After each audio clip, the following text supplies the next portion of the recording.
ವೀಕ್ಷಕರೇ, ಜ್ಞಾನವಂತ ಮಹಿಳೆ ಎಂಬ ಕಾರ್ಯಕ್ರಮಕ್ಕೆ ತಮ್ಮೆಲ್ಲರಿಗೂ ನಾನು ಸ್ವಾಗತವನ್ನು ಬಯಸುತ್ತೇನೆ. ಕಳೆದ ಅನೇಕ ಸಂಚಿಕೆಯಿಂದ ಜ್ಞಾನವಂತ ಮಹಿಳೆ ಎಂಬ ಈ ಒಂದು ವಿಷಯವನ್ನು ನಾವು ಕಲಿತುಕೊಂಡು ಬಂದಿರುತ್ತೇವೆ. ಅದಕ್ಕೋಸ್ಕರವಾಗಿ ನಾನು ದೇವರಿಗೆ ಕೋಟಿ ಸ್ತೋತ್ರ ಸಲ್ಲಿಸುತ್ತೇನೆ. ಮಾತ್ರವಲ್ಲ, ಅನೇಕ ವಿಷಯಗಳನ್ನು ದೇವರು ನಮಗೆ ಕಲಿಸಿಕೊಡ್ತಾ ಇದ್ದಾನೆ. ಅದಕ್ಕೋಸ್ಕರವಾಗಿ ಸಹ ಅನೇಕ ಅತಿಥಿಗಳು ಬಂದು ಇಲ್ಲಿ ಅನೇಕ ವಿಷಯಗಳನ್ನು ಚರ್ಚೆ ಮಾಡೋದ್ರ ನಿಮಿತ್ತವಾಗಿ ಅನೇಕ ಹೊಸ ವಿಷಯಗಳನ್ನು ನಾವು ಕಲಿತುಕೊಳ್ಳುವಂತೆ ಕರ್ತನು ನಮಗೆ ಕೃಪೆ ಕೊಟ್ಟಿದ್ದಾನೆ. ಅದಕ್ಕಾಗಿ ನಾನು ದೇವರಿಗೆ ಸ್ತೋತ್ರ ಸಲ್ಲಿಸುತ್ತೇನೆ. ಈ ಒಂದು ಒಳ್ಳೆಯ ಒಂದು ಕಾರ್ಯಕ್ರಮವನ್ನು ನಾವು ಮಾಡುವಂತೆ, ಈ ಒಂದು ಜ್ಞಾನವಂತ ಮಹಿಳೆ ಕುಟುಂಬವನ್ನು ಕಟ್ಟುವಂಥದ್ದು ಹೇಗೆ, ಯಾವ ರೀತಿಯಲ್ಲಿ ಅಂತೇಳಿ ದೇವರೊಂದು ವಿಶೇಷ ಜ್ಞಾನವನ್ನು ಕೊಟ್ಟದಕ್ಕೋಸ್ಕರವಾಗಿ ನಾನು ದೇವರಿಗೆ ಸ್ತೋತ್ರ ಸಲ್ಲಿಸುತ್ತೇನೆ. ಇವತ್ತು ಸಹ ನಮ್ಮ ಮಧ್ಯದಲ್ಲಿ ಅತಿಥಿಯಾಗಿ ಇದ್ದಾರೆ ಪಾಸ್ಟರ್ ಬೀನಾ ಅಬ್ರಹಾಂ ಅವರನ್ನು ಈ ಕಾರ್ಯಕ್ರಮಕ್ಕೆ ನಾನು ಸ್ವಾಗತವನ್ನು ಬಯಸ್ತೇನೆ. ಸಿಸ್ಟರ್, ನಿಮಗೆ ತುಂಬ ಹೃದಯದ ಸ್ವಾಗತ. ಅನೇಕ ವಿಷಯಗಳನ್ನು ನಾವಿಲ್ಲಿ ಕಲ್ತ್ಕೊಂಡು ಬಂದಿರ್ತೇವೆ. ಜ್ಞಾನವಂತೆ, ಜ್ಞಾನಹೀನಳು. ಕಳೆದ ಸಂಚಿಕೆಯಲ್ಲಿ ನಾವು ಜ್ಞಾನವಂತೆಯು ತನ್ನ ಮನೆಯನ್ನು ಕಟ್ಟಿಕೊಳ್ಳುತ್ತಾಳೆ, ಜ್ಞಾನಹೀನಳು ಅದನ್ನು ಸ್ವಂತ ಕೈಯಿಂದ ವಿರುದ್ಧ ಆಗ್ತಾಳೆ ಅಂತೇಳಿ ನಾವು ನೋಡ್ತೇವೆ. ಜ್ಞಾನವಂತೆ ವಿಷಯದಲ್ಲಿ ಅನೇಕ ಒಂದು ಕಾರ್ಯವನ್ನು, ಅನೇಕ ಕ್ರಿಯೆಗಳನ್ನು ಸತ್ಯವೇದಕ್ಕೆ ಅನುಗುಣವಾಗಿ ನೀವು ಹೇಳಿದ ನಿಮಿತ್ತವಾಗಿ ಅನೇಕ ಲಾಭ, ಅನೇಕ ರೀತಿಯಾದಂಥ ಆಶೀರ್ವಾದ ಆಗಿದೆ. ಅದಕ್ಕೋಸ್ಕರವಾಗಿ ನಿಮಗೆ ನಾನು ಥ್ಯಾಂಕ್ಸ್ ಹೇಳ್ತೇನೆ. ಮಾತ್ರವಲ್ಲ, ಇವತ್ತು ಜ್ಞಾನಹೀನಳು ಎಂಬ ವಿಷಯದಲ್ಲಿ ಮಾತಾಡ್ತೀರಾ ಅಂತೇಳಿ ನಾನು ಎನ್ಸ್ಕೊಂಡಿದ್ದೇನೆ. ನಿಮ್ಮ ಹೃದಯದಲ್ಲಿ ಅದೇ ಇರಬಹುದು. ಅದಕ್ಕೋಸ್ಕರವಾಗಿ ನಿಮಗೆ ಈ ಒಂದು ಕಾರ್ಯಕ್ರಮಕ್ಕೆ ಪುನಃ ನಾನು ಸ್ವಾಗತವನ್ನು ಕೋರ್ತಾ ಇದ್ದೇನೆ. Sister, praise the lord. ನೀವು ಹೇಳಿದ ಹಾಗೆ ಜ್ಞಾನವಂತೆಯರ ಬಗ್ಗೆ ನಾವು ಅದೇ ಒಂದು ಮಾತಿಟ್ಕೊಂಡು ನಾವು ತುಂಬ ವಿಷಯಗಳನ್ನು ಕಲಿತಿದ್ದೇವೆ. ಇವತ್ತು ಜ್ಞಾನಹೀನಳು ಎಂಬ ವಿಷಯ. ಇದು ಅಂದರೆ ಜ್ಞಾನಹೀನಳು ಅಂತ ಹೇಳುವಾಗಲೇ ಎಲ್ಲರಿಗೂ ಗೊತ್ತಾಗ್ತದೆ ಜ್ಞಾನ ಇಲ್ಲದೆ ಇರುವಂಥ ಒಂದು ಸಮಸ್ಯೆ ಅಂತ. ಇಲ್ಲ, ನಾವು ಮೊದಲೇ ಹೇಳಿದ ಪ್ರಕಾರ ಜ್ಞಾನ ಇಲ್ಲದಿರುವುದರಿಂದಲೇ ಕುಟುಂಬಗಳು ಮುರಿಯಲ್ಪಡ್ತಾ ಉಂಟು. ದೇವರಿಂದ ಬರುವಂಥ ನಿಜವಾದ ಜ್ಞಾನ ಇಲ್ಲದರದ ನಿಮಿತ್ತವಾಗಿ ಕುಟುಂಬಗಳು ಹಾಳಾಗ್ತಾ ಉಂಟಂತೆ. ಇವತ್ತು ನಾವು ಸತ್ಯವೇದದಿಂದ ಕೂಡ ಕೆಲವೊಬ್ಬ ಸಹೋದರಿಯರ ಬಗ್ಗೆ ನಾವು ಕಲಿಯುವಾಗ ನಮಗೆ ಗೊತ್ತಾಗ್ತದೆ. ನಮ್ಮ ರೂತ್ ಮತ್ತು ಓರ್ಫಳ ವಿಷಯವಾಗಿ ನಾವು ಕಲಿಬೋದು. ದೇವರ ವಾಕ್ಯದಲ್ಲಿ ಹೇಳಲ್ಪಟ್ಟಿದೆ, ರೂತಳು ಇಸ್ರಾಯೇಲ್ ಮನೆಯನ್ನು ಕಟ್ಟಿ ಹೇಗೆ ರಾಹೇಲ್ ಮತ್ತು ಲೇಯಳು ಮನೆ ಕಟ್ಟಿದ ಹಾಗೆ ಆಶೀರ್ವದಿಸಿ ಸಾಕ್ಷಿ ಹೇಳ್ತಾರೆ. ಹಾಗೆ ರೂತಳಿಗೆ ಇನ್ನೊಬ್ಬಳು ಗಂಡನ ತಮ್ಮನ ಅಣ್ಣನ ಹೆಂಡತಿ ಒಬ್ಬಳು ಓರ್ಫಾ. ಅವಳ ಕುರಿತು ನಾವು ನೋಡೋದಾದರೆ ದೇವರ ವಾಕ್ಯ ಕಲಿಯುವಾಗ ನಮಗೆ ಗೊತ್ತಾಗ್ತದೆ ರೂತಳು ಯಾವ ರೀತಿಯಲ್ಲಿ ಜ್ಞಾನವಂತೆಯಾಗಿ ತನ್ನ ಅತ್ತೆಯನ್ನೇ ಅಂಟಿಕೊಂಡು ದೇವರ ಚಿತ್ತದ ಪ್ರಕಾರವಾಗಿ ಅವಳು ದೇವರ ಚಿತ್ತವನ್ನು ಆರಿಸಿಕೊಂಡಿದ್ದರ ನಿಮಿತ್ತ ರೂತಳು ಆಶೀರ್ವದಿಸಲ್ಪಟ್ಟಳು. ಇವಳ ಕುರಿತಾಗಿ ನಾವು ನೋಡುವಾಗ ಇವಳು ಏನಂದರೆ ದೇವರ ಚಿತ್ತಕ್ಕೆ ವಿಧೇಯರಾಗಲಿಲ್ಲ. ಇವಳಿಗೂ ಕೂಡ ಆ್ಯಕ್ಚುಲಿ ಇವಳು ನವಮಿ ಜೊತೆ ಹೋಗಿದ್ರೆ ಇವಳು ಕೂಡ ಆಶೀರ್ವದಿಸಲ್ಪಡ್ತಿದ್ಲು. ಆದರೆ ನೋಡಿ, ರೂತಳ ಹೆಸರು ಯಾವ ರೀತಿಯಲ್ಲಿ ಪ್ರಸಿದ್ಧವಾಯಿತು. ಯೇಸು ಕ್ರಿಸ್ತನ ವಂಶಾವಳಿಯಲ್ಲಿ ರೂತಳ ಹೆಸರು ಬರೆಯಲ್ಪಟ್ಟಿದೆ. ಮತ್ತು ನಾವು ನೋಡ್ತೇವೆ ಇವಳ ಹೆಸರು ಹೇಗೆ ಇವಳು ಗಟ್ಟಿಯಾಗಿ ಅತ್ತೆಯನ್ನು ಹಿಡಿದು ಅತ್ತಳು, ಮುದ್ದಿಟ್ಟಳು, ನಂತರ ತಿರುಗಿ ಹೋದಳು. ಕುಟುಂಬ ಓರ್ಫಾ ಕೂಡ ಮನೆ ಕಟ್ಟಬೇಕಾಗಿದ್ದವಳೆ. ಆದರೆ ಅವಳು ಏನು ಮಾಡ್ತಾ ಇದ್ದಾಳೆ? ಜ್ಞಾನಹೀನದ ಕೆಲಸ ಮಾಡಿ ದೇವರ ಚಿತ್ತಕ್ಕೆ ವಿಧೇಯಳಾಗದೆ ಸ್ವಂತ ಚಿತ್ತದ ಪ್ರಕಾರ ಅವಳು ಸ್ವಂತದನ್ನು ಆರಿಸಿಕೊಳ್ತಾ ಇದ್ದಾಳೆ. ಇವತ್ತು ಅನೇಕರು ಸ್ವಂತದನ್ನು ಆರಿಸ್ಕೊಳ್ತಾರೆ, ದೇವರ ಚಿತ್ತ ನೋಡುವುದಿಲ್ಲ, ಕುಟುಂಬ ಏನಾಗ್ತದೆ? ಮುರಿಯಲ್ಪಡುತ್ತದೆ. ಆದರೆ ನಿಜವಾಗಲೂ ದೇವರ ಮಕ್ಕಳಾಗಿರುವಂಥ ತಂದೆ ತಾಯಂದರು, ಸಹೋದರ ಸಹೋದರಿಯರು ಏನಾಗಬೇಕಂದ್ರೆ ದೇವರ ಚಿತ್ತವನ್ನು ಹುಡುಕಿ ದೇವರ ಚಿತ್ತದ ಪ್ರಕಾರವಾಗಿರುವಂಥ ಕುಟುಂಬಗಳನ್ನು ಕಂಡುಕೊಳ್ಬೇಕು. ಈಗ ನೋಡಿ, ಅವಳೇನು ಮಾಡ್ತಾ ಇದ್ದಾಳೆ? ಸ್ವಂತವನ್ನು ಸ್ವಂತದವರನ್ನು ಆರಿಸಿಕೊಂಡು ಹಿಂತಿರುಗಿ ಹೋದ್ಲಂತ. ಅವಳ ಹೆಸರಿಗೆ ಯಾವ ಒಂದು ಎಲ್ಲ ರೂತ್ ಅಂತ ಹೆಸರಿಡ್ತಾರೆ ಈಗಿನ ಕಾಲದಲ್ಲಿ ಮಕ್ಕಳಿಗೆ.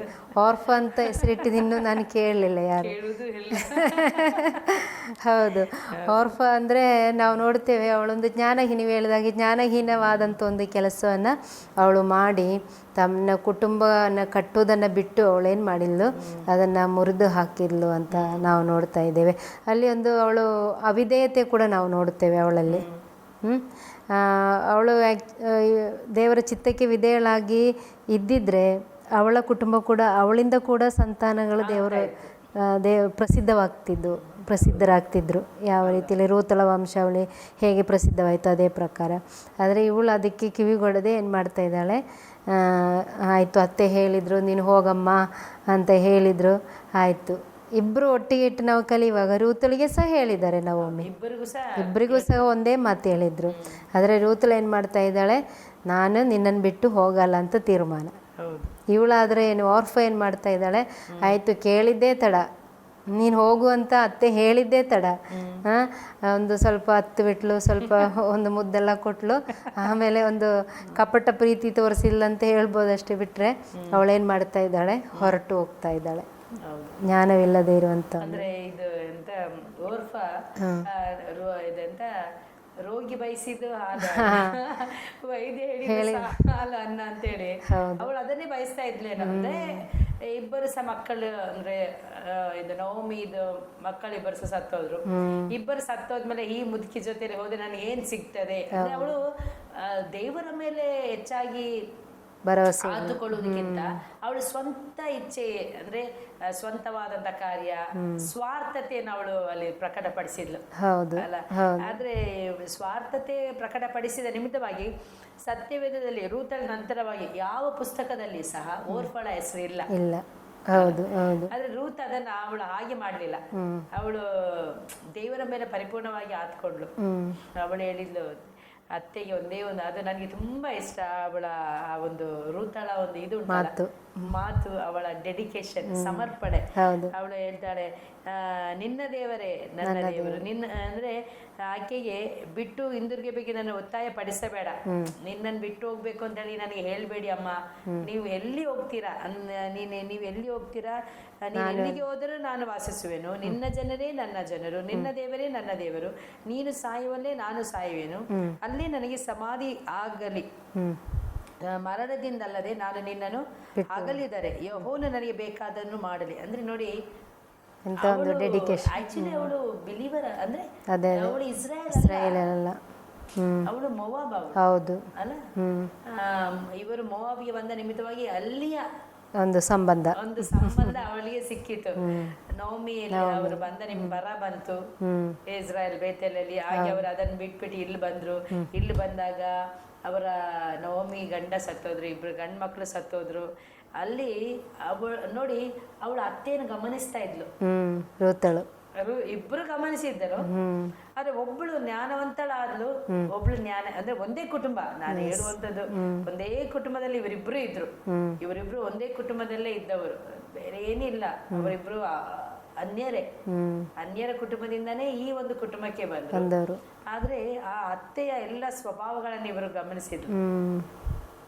ಅವಳು ಒಂದು ಮಾತು ಹೇಳ್ತಾಳೆ, ಏನಂತೇಳಿ, ಅಮ್ಮ ನಿಮ್ಮನ್ನು ಬಿಟ್ಟು ಹೋಗ್ಬೇಕು ಅಂತೇಳಿ ನನಗೆ ಅಪ್ಪಣೆ ಕೊಡಬೇಡಿ, ಒತ್ತಾಯ ಮಾಡಬೇಡಿ. ನಾನು ನೀವೆಲ್ಲಿ ಹೋಗ್ತೀರಾ ನಾನು ಅಲ್ಲಿಗೇ ಬರ್ತೇನೆ. ನಿಮ್ಮ ಜನರೇ ನನ್ನ ಜನರು, ನಿಮ್ಮ ದೇವರೇ ನನ್ನ ದೇವರು, ನಿನ್ನ ದೇವರೇ ನನ್ನ ದೇವರು. ನೀನು ಸಾಯುವಲ್ಲಿಯೇ ನಾನು ನಿಮ್ಗೆ ಎಲ್ಲಿ ಸಮಾಧಿ ಮಾಡ್ತಾರೋ, ಏನು ಮಾತು ನೋಡಿ ಸಿಸ್ಟರ್, ನಿಮ್ಗೆ ಎಲ್ಲಿ ಸಮಾಧಿ ಮಾಡ್ತಾರೋ ಅಲ್ಲಿ ನನಗೆ ಸಮಾಧಿ ಆಗ್ಬೇಕು. ಮರಣವು ನಮ್ಮನ್ನು ಅಗಲಿಸುವವರೆಗೂ ನಾವು ಒಂದಾಗಿ ಇರಬೇಕು.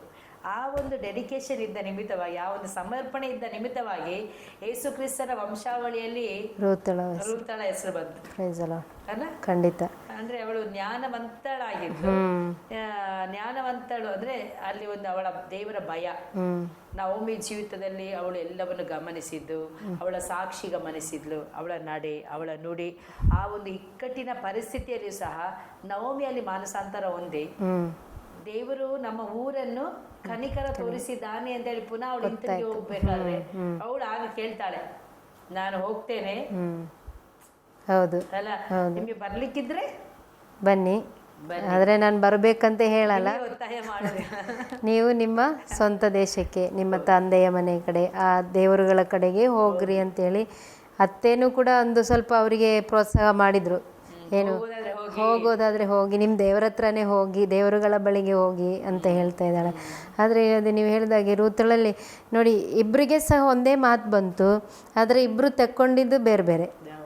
ರೂತಳಿಗೆ ಒಳ್ಳೆ ಪ್ರಕಟಣೆ ಸಿಕ್ತು, ದೇವರ ಕೃಪೆ, ದೇವರ ಆರಿಸುವಿಕೆ. ಆರ್ಫಳಿಗೆ ಅಂಥ ಪ್ರಕಟಣೆ ಸಿಗಲಿಲ್ಲ. ಒಂದು ವೇಳೆ ಅವಳು ಕೂಡ ಇವರ ಜೊತೆಗೆ ಇದ್ದಿದ್ದರೆ ದೇವರು ಮಾನಿಸ್ತಾ ಇದ್ರು, ಅವಳ ಲೈಫೇ ಚೇಂಜ್ ಆಗ್ತಿತ್ತು. ಅವಳ ಹೆಸರು ಕೂಡ ದೇವರ ವಾಕ್ಯದಲ್ಲಿ ಬರೆಯಲ್ಪಡ್ತಿತ್ತು. ಅದೇ ಜ್ಞಾನವಂತರಾಗಿ ನಾವು ಕೆಲಸ ಮಾಡೋದಾದರೆ ಅಥವಾ ಜ್ಞಾನವಂತರಾಗಿ ದೇವರಿಗೋಸ್ಕರ ನಿಂತರೆ ದೇವರು ನಮ್ಮ ಕಾರ್ಯಗಳನ್ನು ನೋಡಿಕೊಳ್ತಾರೆ. ಜ್ಞಾನಹೀನರಾದರೆ ನಾವೇನು ಮಾಡ್ತೇವೆ, ನಮ್ಮನ್ನೇ ನಾವು ನಮ್ಮ ಹೆಸರು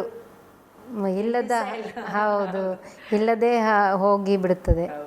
ಆದರೆ ಕ್ರಿಸ್ತನಲ್ಲಿರುವಂಥವರು ಪ್ರತಿಯೊಬ್ಬರು ಕ್ರಿಸ್ತನಲ್ಲಿ ನಾವು ಪ್ರಸಿದ್ಧರಾಗಬೇಕು.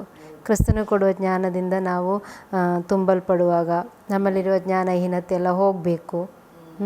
ಆರ್ಫಳ ಹಾಗೆ ಸ್ವಂತ ಒಂದು ಕುಟುಂಬವನ್ನು ನಾವು ಮುರಿದು ಹಾಕುವಂಥವರು ಆಗಿರಬಾರದು. ಆರ್ಫಳಿಗೆ ಕಟ್ಬೋದಿತ್ತು, ಚಾನ್ಸ್ ಎಲ್ಲ ಇತ್ತು. ಈಗ ರೂತಳು ಹೇಳಿದ್ಲು, ನಾನು ಬಂದೇ ಬರ್ತೇನೆ ಅಂತ ಹಠ ಮಾಡಿದ್ರಿಂದ ನವೋಮಿ ಕರ್ಕೊಂಡು ಹೋದ್ಲು. ಇವಳು ಸಹ ಹಠ ಮಾಡಿದರೆ ನಾನು ನಿನ್ನನ್ನು ಸಹ ಇಬ್ಬರನ್ನು ಸಹ ಕರ್ಕೊಂಡು ಹೋಗ್ತಿದ್ರು ನವೋಮಿ.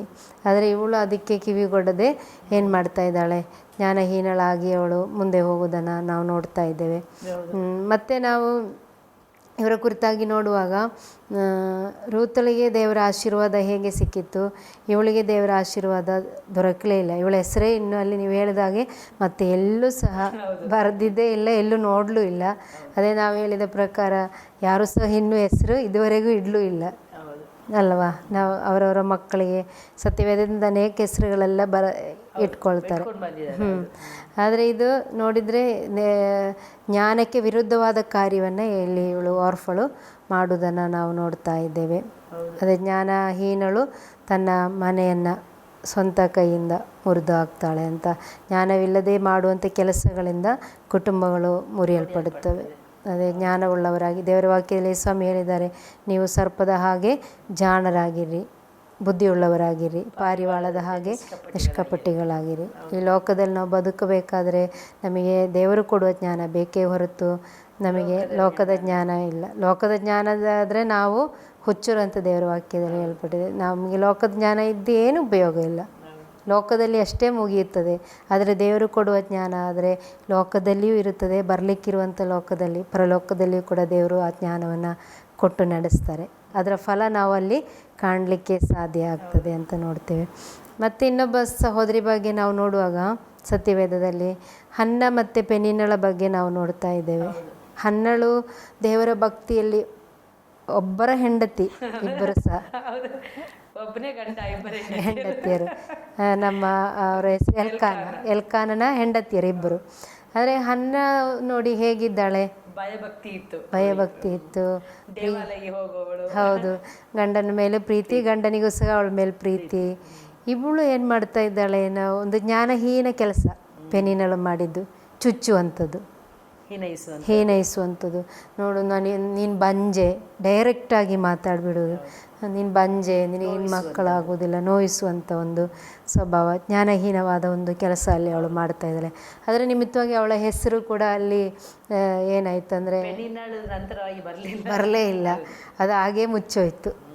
ಹೀಗೆ ಹೇಳ್ತಾರೆ, ಹೇಗೆ ಯೂಸ್ ಮಾಡ್ತಾರೆ ಅವರ ಹೆಸರು ಅಂದರೆ, ಇಂಥ ಒಂದು ಒಳ್ಳೆಯದಕ್ಕೆ ಹೇಳೋದಿಲ್ಲ, ಕೆಟ್ಟದಕ್ಕೆ ಒಂದು ಗುರುತಾಗಿ ಅವರ ಹೆಸರುಗಳು ಹೇಳಲ್ಪಡ್ತಾರೆ. ಆದರೆ ಅದೊಂದು ಅಷ್ಟು ಒಳ್ಳೆಯದಾಗಿ ನಾವು ಕಾಣೋದಿಲ್ಲ. ಆದರೆ ನೋಡಿ, ಹನ್ನಳು ಯಾವುದನ್ನು ಆರಿಸ್ಕೊಂಡ್ಳು, ಅವಳು ಯಾವುದನ್ನು ಆರಿಸ್ಕೊಂಡ್ಳು. ಇಬ್ಬರು ಸಹ ಒಂದೇ ಮನೆಯಲ್ಲಿದ್ದಾರೆ, ಒಂದೇ ಸಭೆಯಲ್ಲೇ ಇದ್ದಾರೆ. ದೇವರ ನಾವು ಒಬ್ಬರೇ ಯಜಮಾನ, ಒಬ್ಬ ಯಜಮಾನನಿಗೆ ಇಬ್ಬರು ಅಂತ ಹೇಳಿದಾಗೆ ಒಬ್ಬರಿಗೆ ಇಬ್ಬರು ಸಹ ಇದ್ದಾರೆ, ಒಂದೇ ಮನೆಯಲ್ಲಿ ಇದ್ದಾರೆ.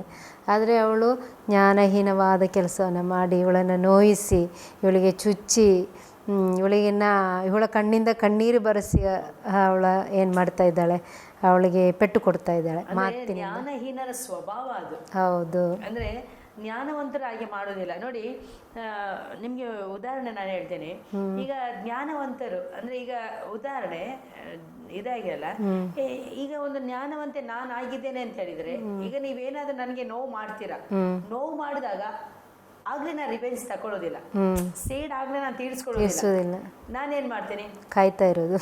ಅಲ್ಲ, ಜ್ಞಾನವಂತೆ ಆದ್ರೆ ದೇವ್ರೆ ಏನೋ ಗೊತ್ತಿಲ್ಲದೆ ಅವ್ರು ಮಾಡಿದ್ದಾರೆ ಬಿಡು, ಇದನ್ನು ಸಹಿಸ್ಕೊಳ್ಳುವಂಥ ಕೃಪೆ ನನಗೆ ಕೊಡು. ಇದನ್ನು ಮರೆಯುವಂತ ಕೃಪೆ ಕೊಡು. ಇದನ್ನು ಮರಿಬೇಕು, ಪುನಃ ನಾನು ಅವರನ್ನು ಪ್ರೀತಿಸ್ಬೇಕು. ಅದು ಜ್ಞಾನವಂತರ ಗುಣಲಕ್ಷಣ. ಜ್ಞಾನಹೀನರಾಗಲ್ಲ. ಮಾಡ್ತೀನಿ ಇರು. ಯಾವಾಗ ಅಂದ್ರೆ ಒಂದು ಸಮಯ ಸಿಗ್ತದೆ, ಯಾವಾಗ ಸಮಯ ಸಿಗ್ತದೆ ಅಂತ ಕಾಯ್ತಾ ಇರ್ತಾರೆ. ಇವ್ರು ನನಗೆ ಏನ್ ಮಾಡಿದಾಳೆ, ಚುಚ್ಚಿದಾಳೆ. ಇವ್ರು ಹೇಗಾದ್ರೂ ಮಾಡಿ ಪುನಃ 2 ಚುಚ್ಚಬೇಕಲ್ಲ. ಅದು ಅವಕಾಶ ನೋಡುವಂಥದ್ದು, ಸಮಯವನ್ನು ನೋಡುವಂಥದ್ದು. ಹೇಗಾದ್ರೂ ಮಾಡ್ಬೇಕು. ಅದೇ ಒಂದು ಏನಂತ ಹೇಳಿದ್ರೆ ಅವ್ರಿಗೆ ಗ್ರಿಡ್ಜ್ ಅಂದ್ರೆ ಹಗೆತನ ಇವಳು ಮಾಡಿದಾಳೆ. ನೋಡಿ, ಆ ಒಂದು ನಾವು ಈ ಸಾಮುವೇಲ ಪುಸ್ತಕ ನಾವು ಓದ್ಬೇಕಾದ್ರೆ ಹನ್ನ ಪೆನಿನ ಇಬ್ರು ಒಂದೇ ಮನೆಯಲ್ಲೇ ಇದ್ರು. ಒಂದೇ ಪ್ರೀತಿ, ಒಂದೇ ಐಕ್ಯತೆ, ಒಂದೇ ಅನ್ಯೋನ್ಯತೆ, ಒಂದೇ ಗಂಡ ಎಲ್ಲ ಇರ್ಬೇಕಾದ್ರೆ ದೇವರು ಅಲ್ಲಿ ಪೆನ್ನಿನಾಗಿ ಮಕ್ಕಳು ಕೊಡ್ತಾರೆ. ಆಗ ಪೆನ್ನಿನಳು ಈ ಹನ್ನಳನ್ನು ನೋಡಿ ಈನೈಸ್ಬೇಕಾದ್ರೆ ಅವಳು ಯಾವ ಮಾತು ಮಾತಾಡ್ಲಿಲ್ಲ. ಅದು ಜ್ಞಾನವಂತೆ. ಖಂಡಿತ ಏನು ಮಾತಾಡ್ಲಿಲ್ಲ. ಅವಳಿಗೆ ಏನ್ ಮಾತಾಡ್ಲಿಕ್ಕಿದ್ರು, ಅವಳು ಏನ್ ಹೇಳ್ಬೇಕಿದ್ರು ದೇವಾಲಯಕ್ಕೆ ಹೋಗ್ತಾ ಇದ್ಲು. ಅಂದ್ರೆ ಅವಳ ಮುಖದಲ್ಲಿ ಬಹು ದುಃಖ ಇತ್ತು, ಬಹು ವೇದನೆಯಿಂದ ಅವಳು ಓಡೋಗಿ ದೇವರ ಸನ್ನಿಧಾನ ಅಳ್ತಾಳೆ. ಅದು ಜ್ಞಾನವಂತರ ಗುಣಲಕ್ಷಣ. ಖಂಡಿತ ಜ್ಞಾನಹೀನರಾಗಲ್ಲ. ಈಗ ಹೇಳಿದ ಕೂಡ್ಲೆ, ನೋವಾದ ಕೂಡ್ಲೆ ಅಲ್ಲೇ ಬೊಬ್ಬೆ ಹಾಕೋಬಿಡ್ತಾರೆ. ಅಯ್ಯೋ ನನ್ಗೆ ಹೀಗೆ ಆಯ್ತು, ನನ್ಗೆ ಹಾಗೆ ಆಯ್ತು, ನನ್ನ ಜೀವನ ಹೀಗೆ ಮಾಡ್ಬಿಟ್ಲು. ಅದು ಮಾತ್ರವಲ್ಲ, ಮನೆಯಲ್ಲಿ ಸಮಾಧಾನ ಇರ್ತದ? ಜ್ಞಾನಹೀನರಿದ್ರೆ ಮನೆಯಲ್ಲಿ ಸಮಾಧಾನ ಇರ್ತದ? ಗಂಡನಿಗೆ ಕರಕರೆ ಸಹಿಸ್ಲಿಕ್ಕೆ ಆಗೋದಿಲ್ಲ. ಜ್ಞಾನೋಕ್ತಿಯಲ್ಲಿ ನಾವು ನೋಡ್ತೇವೆ ನೋಡಿ, ಅವಿವೇಕಿಯಾದಂತ ಹೆಂಡತಿ ಗಂಡನಿಗೆ ಏನಂತೆ ಕರಕರೆ ಕಿರಿಕಿರಿ ಕರಕರೆ ಎಲ್ಲ ಅಂದ್ರೆ ಜಗಳ ಗಂಟಿ. ಅವಳ ಸೌಂದರ್ಯ ಹಂದಿಯ ಮೂಗಿಗೆ ಮೂಗುತಿ ಇಟ್ಟ ಹಾಗೆ. ಖಂಡಿತ. ಯಾರದು? ಜ್ಞಾನಹೀನಳಿಗೆ. ಜ್ಞಾನವಂತೆ ಸೌಂದರ್ಯವತಿ ಇಲ್ದಿದ್ರು ಸಹ, ಅವಳು ಕುರೂಪಿಯಾಗಿದ್ರು ಸಹ, ದೇವರ ಭಯ ಅವಳಲ್ಲಿ ಇರೋದ್ರಿಂದ ಅವಳು ಖಂಡಿತ ಜ್ಞಾನ ಇರೋದ್ರಿಂದ ಅವಳು ಸಾಧು. ಅವಳಲ್ಲಿ ಅಂತಹ ಒಂದು ರೂಡ್ನೆಸ್ ಅಂದ್ರೆ ಆ ಒಂದು ಮೊಂಡತನ ತೋರಿಸಲ್ಲ. ಇವಳು ಜ್ಞಾನಹೀನಳು, ಅಲ್ಲಿ ಮೊಂಡತನ ತೋರಿಸ್ತಾಳೆ. ಅವಳು ಚುಚ್ಚಿ ಚುಚ್ಚಿ ಚುಚ್ಚಿ ಚುಚ್ಚಿ ಯಾರಿಗೆ ಮಾತಾಡ್ತಾ ಇದ್ಲು? ಹನ್ನಳಿಗೆ. ಆಗ ಹನ್ನಳಿ ಏನ್ ತಲೆ ಕೆಡಿಸ್ಕೊಳ್ಳಿಲ್ಲ, ಅವಳು ಅಳ್ತಾ ಇದ್ಲು. ಅವಳು ಅಳ್ತಾ ಇದ್ಲು, ದುಃಖ ಆಗ್ತದೇನೆ. ಒಂದೇ ಮನೆಯಲ್ಲಿ ಈಗ ನನಗೆ ದೇವ್ರ ಮಗು ಕೊಟ್ಟು ನಿಮ್ಗೆ ಮಗು ಕೊಡ್ಲಿ ಅಂದ್ರೆ ನಿಮಗೆ ಬೇಜಾರಾಗಲ್ಲ. ಈಗ ನಾನು ಯಾವಾಗ್ಲೂ ನಿಮ್ಗೆ ಬೈತಾನೆ ಇದ್ರೆ ನಿಮಗೆ ಬೇಜಾರಾಗಲ್ಲ. ಖಂಡಿತ. ಒಂದು ನ್ಯಾಯವಾಗಿ ಅವಳು ಏನ್ ಮಾಡಿದ್ಲು, ಅಳ್ತಾ ಇದ್ಲು. ಆಗ ಗಂಡ ಹೇಳ್ತಾನೆ, 10 ಮಕ್ಕಳಿಗಿಂತಲೂ ಹೆಚ್ಚಾಗಿ ನಾನು ನಿನ್ನನ್ನು ಪ್ರೀತಿಸ್ತೇನೆ. ನೀನ್ ಪ್ರೀತಿಸ್ತೀಯ ಹೌದು, ಆದ್ರೆ ಮಕ್ಕಳಿಲ್ವಲ್ಲ, ಅದೊಂದು ಕೊರತೆ ಅವಳಿಗೆ. ಅವಳು ಅಲ್ಲಿ ಸಹ ಅವಳು ಏನು ಹೇಳಿಲ್ಲ, ಗಂಡನಿಗೂ ಅವಳು ಅಲ್ಲಿ ಏನು ಹೇಳಿಲ್ಲ. ಅವಳು ಎಲ್ಲೂ ಓಡೋಗ್ತಾಳೆ ಹೇಳಿ? ದೇವರ ಜ್ಞಾನವಂತೆ ಅವಳು. ಅಂದ್ರೆ ಯೆಹೋವನ ಭಯ ಯೆಹೋವನನ್ನು ಹುಡುಕುವಂತೆ ಮಾಡ್ತದೆ. ಯೆಹೋವನ ಭಯ ಯೆಹೋವನನ್ನು ಹುಡುಕುವಂತೆ ಮಾಡಿತು. ಓಡೋಗ್ತಾಳೆ ಕರ್ತನ ಪಾದಕ್ಕೆ. ದೇವರೇ, ನನಗೆ ಇಂಥ ನೋವಿದೆ, ನನಗೆ ಇಂಥ ವೇದನೆ ಇದೆ, ನಾನು ಏನು ಮಾಡಬೇಕು?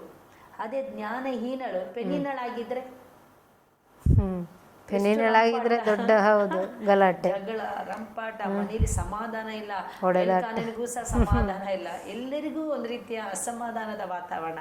ಆದ್ರೆ ದೇವರಿಗೆ ಸ್ತೋತ್ರ, ಒಂದೇ ಮನೆಯಲ್ಲಿ ನೋಡಿ, ಒಂದೇ ಮನೆಯಲ್ಲಿ ಹನ್ನಳು ಪೆನ್ನಿನಳು. ಅದೇ ಹನ್ನಳಿಗೆ ದೇವರ ಜ್ಞಾನ ಅಂದ್ರೆ ಜ್ಞಾನವಂತೆ ಆಗಿದ್ಲು. ಈ ಪೆನ್ನಿನಳ ಸ್ವಭಾವ ಇವತ್ತಿನ ದಿನಗಳಲ್ಲಿ ಅನೇಕರಿಗೆ ಹಾಗೆ. ಖಂಡಿತ ಸಿಸ್ಟರ್. ಒಂದೇ ಕುಟುಂಬ, ಒಂದೇ ಮನೆಯಲ್ಲಿ ಸಭೆಯೊಳಗೆ ಇರ್ತಾರೆ. ಈಗ ನಾನು ಅಭಿವೃದ್ಧಿ ಆದ ಕೂಡಲೇ ಏನಾಗ್ತದೆ ಹೇಳಿ? ಸಹಿಸ್ಲಿಕ್ಕೆ ಆಗಲ್ಲ. ನೋಡಿ, ನಮ್ಗೆ ಯಾವಾಗ ಹೊಟ್ಟೆ ಕಿಚ್ಚು ಬರೋದು ಗೊತ್ತಾ? ನಾನು ಈ ಮಟ್ಟದಲ್ಲಿ ಬೆಳಿಬೇಕು ಅಂತ ನಾನು ಇಷ್ಟಪಟ್ಟಿರ್ತೇನೆ, ಬಟ್ ಈ ಮಟ್ಟಕ್ಕೆ ನಾನು ಬರದೆ ನೀವು ಈ ಮಟ್ಟವನ್ನು ದಾಟಿ ಮೇಲೆ ಹೋದಾಗ ಏನಾಗ್ತದೆ? ಹೊಟ್ಟೆ ಕಿಚ್ಚು ಆಗ್ತದೆ. ತಕ್ಷಣ ಹೊಟ್ಟೆ ಕಿಚ್ಚು ಬರ್ತದೆ. ಖಂಡಿತ. ಆ ಹೊಟ್ಟೆ ಕಿಚ್ಚು ಬಂದ ಕೂಡ್ಲೆ ನಾವು ಆ ಹೊಟ್ಟೆ ಕಿಚ್ಚಿಗೆ ಅವಕಾಶ ಮಾಡಿ ಕೊಟ್ರೆ ನಾವು ಶರೀರದಲ್ಲಿ ಇನ್ನೂ ಜೀವಿಸ್ತಾ ಇದ್ದೇವೆ. ನಾವು ಆತ್ಮಿಕ ಮನುಷ್ಯರಲ್ಲ. ಇದು ನಾವು ಗಲಾತ್ಯದಲ್ಲಿ ನಾವು ನೋಡ್ತೇವೆ, ಶರೀರದಾಶೆ ಅಂದ್ರೆ ಶರೀರದಾಶೆ ಇರೋ ಸಿಟ್ಟು, ಕಕ್ಷಭೇದ, ಮತ್ಸರ, ಕುಡಿಕತನ, ದುಂದೋಳ್ತನ, ಹೊಟ್ಟೆ ಕಿಚ್ಚು, ಬೇಡವಾದಂತ ಮಾತುಗಳು, ಇದೆಲ್ಲ ನಮ್ಮನ್ನು ಏನ್ ಮಾಡ್ತದೆ? 14 ತರದ ಒಂದು ಸ್ವಭಾವ ಆಳ್ವಿಕೆ ಮಾಡ್ತಾ ಇರ್ತದೆ. ಇಂಥ ಸ್ವಭಾವ ನಮ್ಮಲ್ಲಿ ಇದ್ರೆ ನಾವು ಹೇಗೆ ಒಳ್ಳೆ ಮನೆ ಕಟ್ಟಲಿಕ್ಕೆ ಸಾಧ್ಯ? ಈವನ್ ನಮ್ಮ ಕುಟುಂಬವನ್ನು ಸಹ ನಾವು ಕಟ್ಟಲ್ಲ, ಸಭೆಯನ್ನು ಸಹ ನಾವು ಕಟ್ಟಲ್ಲ. ಖಂಡಿತ. ಈಗ ನಾನು ಈ ಮಟ್ಟದಲ್ಲಿ ನಾನು ಬಯಸ್ತೇನೆ, ದೇವರೇ ನನಗೆ ಇಷ್ಟು ನನಗೆ ತಂದಿದೆಯಲ್ಲ, ನಿನಗೆ ಸ್ತೋತ್ರ.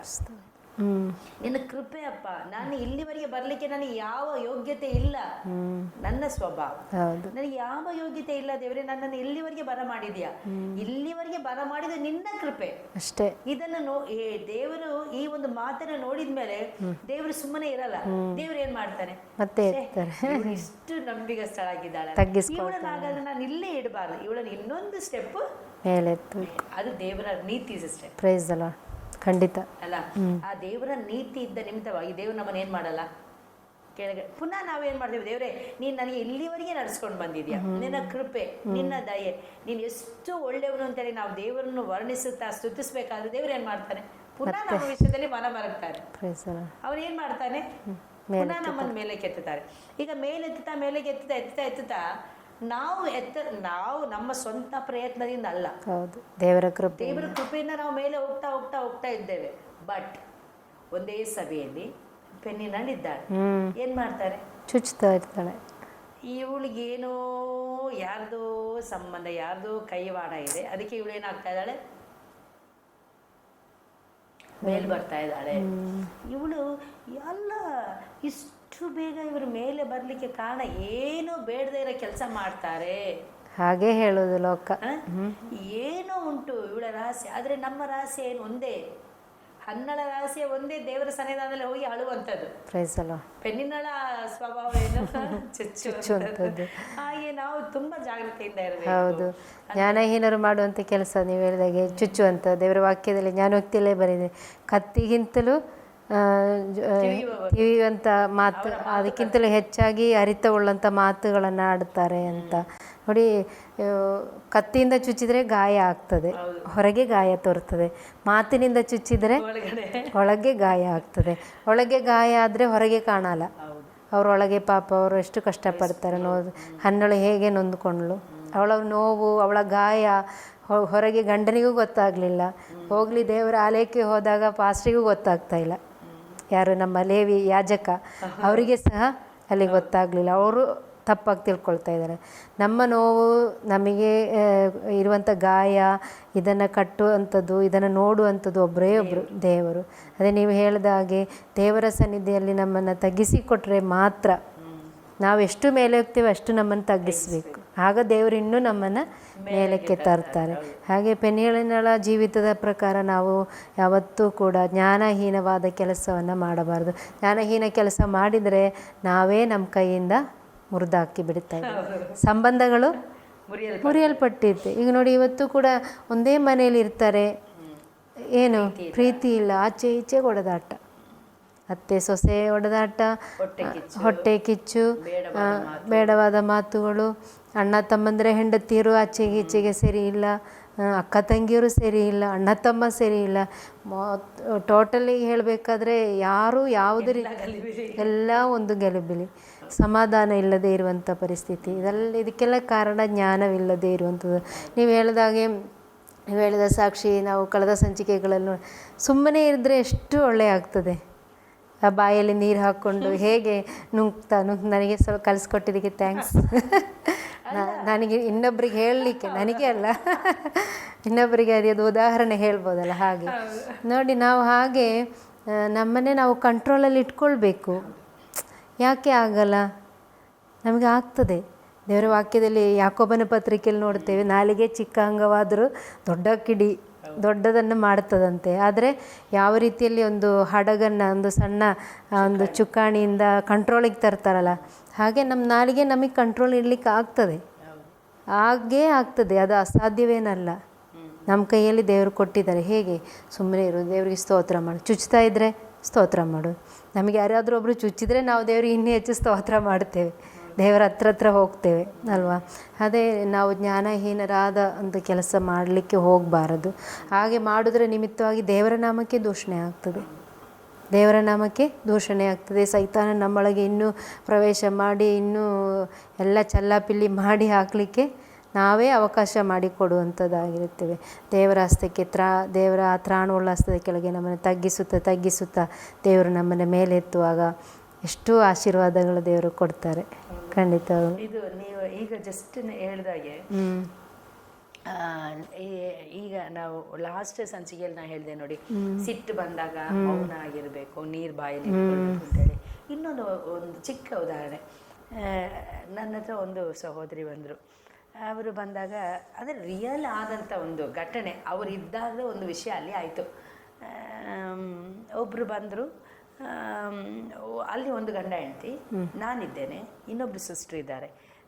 ಗಂಡ ಹೆಂಡತಿ ಏನೋ ಮಾತಾಡ್ತಾರೆ, ಅಲ್ಲಿ ಏನೋ ಅವರು ಆ ಸಿಸ್ಟರ್ ಏನೋ ತಪ್ಪೇ ಇಲ್ಲ, ಅಲ್ಲಿ ಗಂಡ ಹೆಂಡತಿ ಇದ್ರಲ್ಲ ಅವ್ರದ್ದು ಏನು ತಪ್ಪೇ ಇಲ್ಲ. ಇವರು ಗಂಡ ಸಿಟ್ಟಲ್ಲಿ ಸುಮಾರು ಮಾತಾಡಿದರು. ನಾನು ನೋಡ್ತಾ ಇದ್ದೆ, ಗಮನಿಸಿದೆ, ನಾನು ಏನು ಮಾತಾಡಲಿ, ನಾನು ನಗಾಡ್ತಾ ಇದ್ದೆ. ಮತ್ತು ನಾನು ಈಚೆ ಬಂದೆ, ಇಲ್ಲಿ ಕೂತ್ಕೊಂಡಿದ್ದೇನೆ, ಅವರು ಅಲ್ಲಿ ನಿಂತ್ಕೊಂಡು ಮಾತಾಡಿಬಿಟ್ಟು ಬೈತಾರೆ. ಆ ಸಿಸ್ಟ್ರ್ ಏನು ಮಾತಾಡಲಿಲ್ಲ, ಸೀದಾ ಆಚೆ ಹೋದರು, ಮೊಬೈಲಲ್ಲಿ ಸಾಂಗ್ ತೆಗೆದ್ರು, ಜೋರಾಗಿ ಸಾಂಗ್ ಹಾಕ್ಕೊಂಡ್ರು, ಆ ಸಾಂಗ್ ಕೇಳಲಿಕ್ಕೆ ಪ್ರಾರಂಭಿಸಿದರು. ನಾನು ಇದನ್ನು ಗಮನಿಸ್ಬಿಟ್ಟು ನಾನು ಹೇಳಿದೆ, ನೋಡು ಎಷ್ಟು ಒಳ್ಳೆ ಸಿಸ್ಟರ್, ಅಂದರೆ ಎಷ್ಟು ಒಳ್ಳೆ ಅವ್ರದ್ದು ಇದು. ಅವ್ರಿಗೆ ಏನೇ ನೋವಾದರೂ ಅಲ್ಲಿ ಗಂಡನ ಮುಂದೆ ತೋರಿಸ್ಕೊಳ್ಳಿಲ್ಲ, ಆ ನೋವನ್ನು ಅವ್ರಿಗೆ ಇಟ್ಕೊಂಡ್ರು. ಹಾಡು ಕೇಳ್ತಾ ಕೇಳ್ತಾ ಕೇಳ್ತಾ ಅವ್ರ ಕಣ್ಣಲ್ಲಿ ನೀರು ಹಾಗೇ ಸುರಿತಾ ಇತ್ತು. ಆಗ ನನ್ನ ಹತ್ರ ಬಂದವರು, ಅವರು ಒಂದು ಈಗ ರೀಸೆಂಟ್ಲಿ ಬರ್ತಾ ಇರೋರು, ಅವ್ರು ಏನಂತ ಹೇಳಿದ್ರು ಗೊತ್ತಾ, ಬಾಪ್ರೇ, ಅಯ್ಯೋ ದೇವ್ರೇ, ಅದೇ ಪರಿಸ್ಥಿತಿಯಲ್ಲಿ ನಾನಿದ್ದಿದ್ರೆ, ಅವ್ರು ಹೇಳೋದು, ಅದೇ ಪರಿಸ್ಥಿತಿಯಲ್ಲಿ ನಾನಿದ್ದಿದ್ರೆ ಗಂಡ ಅಷ್ಟು ಬೈದ್ರಲ್ಲ, ನಾನಾಗಿದೆ ನನ್ನ ಗಂಡನಿಗೆ ಸರಿಯಾಗಿ ಬೈದು ಈಗ ದೊಡ್ಡ ಜಗಳ ಆಗ್ತಾಯಿತ್ತು. ಜಗಳ ಆಗಿ ಈಗ ಏನೆಲ್ಲ ಆಗ್ತಾಯಿತ್ತು ನನಗೆ ಗೊತ್ತಿಲ್ಲ. ಆಗ ನಾನು ಹೇಳಿದೆ, ನೋಡಿ, ವಿಶ್ವಾಸಿಗಳು, ಅವರಿಬ್ಬರು ವಿಶ್ವಾಸಿ, ಬಟ್ ಸಿಸ್ಟರ್ ಆತ್ಮನಿಂದ ನಡೆಸಲ್ಪಡ್ತಾ ಇದ್ದಾರೆ, ಗಂಡ ಆತ್ಮನಿಂದ ನಡೆಸಲ್ಪಡ್ತಾ ಇದ್ದಾರೆ. ಈಗ ರೂಟ್ ಆನ್ ದ ವೇಯಲ್ಲಿ ಇದ್ದಾರೆ. ಬಟ್ ಸಿಸ್ಟರ್ 6-7 ವರ್ಷ ಆಗಿದೆ, ಆದರೆ ಇವರು ಬ್ರದರ್ 2 ವರ್ಷ ಆಗಿದೆ ಅಷ್ಟೇ. ಕೆಲವೊಂದು ಸ್ವಭಾವಗಳು ನಮ್ಮನ್ನು ಬಿಟ್ಟು ಹೋಗುದಿಲ್ಲ. ಹಾಗೆ ನಾವು ಕೆಲವೊಂದು ಸ್ವಭಾವಗಳನ್ನು ಬಿಡಬೇಕಾದ್ರೆ ಸ್ವಲ್ಪ ತಡ ಆಗ್ತದೆ. ನಾವು ದೇವರಿಗೆ ಒಪ್ಪಿಸಿಕೊಟ್ರೆ ದೇವರು ಅದನ್ನು ತೆಗೆದು ಹಾಕ್ತಾನೆ.